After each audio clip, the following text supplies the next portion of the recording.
దేవుడు తన చట్టాన్ని తన పిల్లలకు ఇవ్వకపోతే ఏమవుతుంది?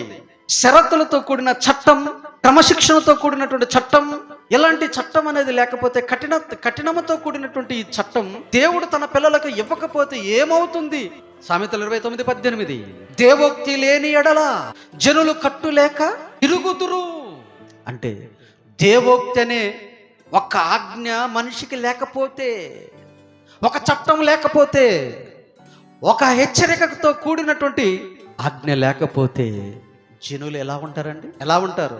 దేవుడు తన సేవకును నిలబెట్టుకొని పదే ఇక్కడ నిలబెట్టుకొని మీరు రావాలి, దేవుని ఆరాధించాలి, ఇది క్రమము, ఆదివారం దేవుని సన్నిధిని ఎంతగానో చెబుతున్నా పదే చెప్పినా మనం చేసేదే చేస్తామండి.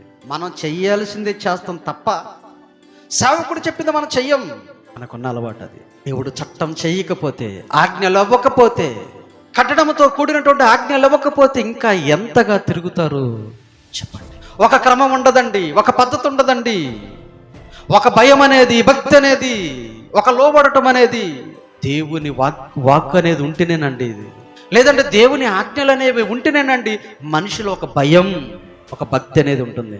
అవి కానీ మనుషులకు లేకపోతే క్రమం ఉండదండి. ఈరోజు చూడండి, సంఘములో ఉన్నటువంటి మనకు, సంఘము వెలుపల ఉన్నటువంటి వారికి ఎంత తేడా ఉంటుందో చూడండి.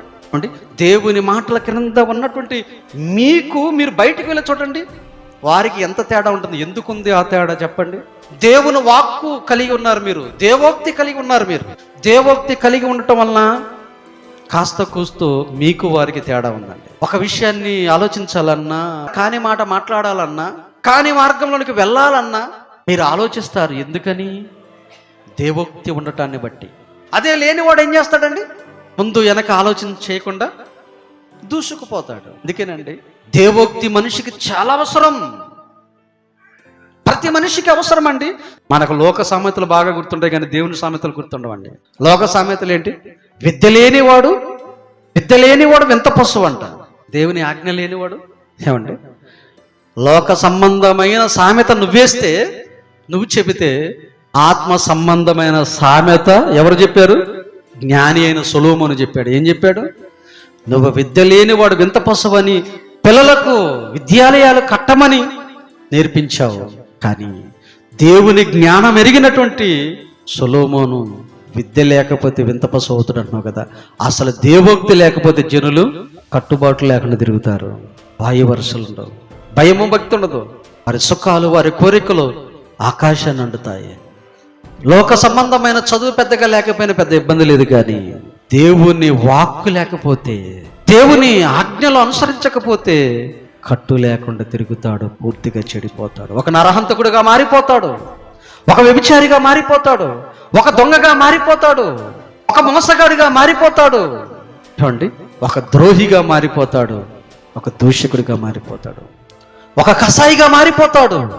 నోటిని అదుపు చేయలేడు, మనసును అదుపు చేయలేడు, కోరికలు అదుపు చేయలేడు, తన మార్గాన్ని అదుపు చేయలేడు. ప్రతి మనిషికి దేవోక్తి ఉండాలి, దేవోక్తిని పొంది ఉండాలి. ప్రతి మనిషి దేవుడు ఎవరో గుర్తించాలి, ఆ దేవుణ్ణి ఎలా అనుసరించాలో తెలుసుకోవాలి. అప్పుడే అట్టివాడు మాత్రమే మేలు పొందుతాడు. దేవుని నీ ఆజ్ఞని అనుసరించకుండా విడిచి తిరుగుతున్నావా? అలా విడిచి తిరిగిన వాడు ఏమవుతాడు? శాపగ్రస్తుడు అవుతాడు. చదువు లేనివాడు మోటివాడు అవుతాడేమో, కానీ దేవుని వాక్యము లేనివాడు ఏమవుతాడండి? శాపగ్రస్తుడు అవుతాడు.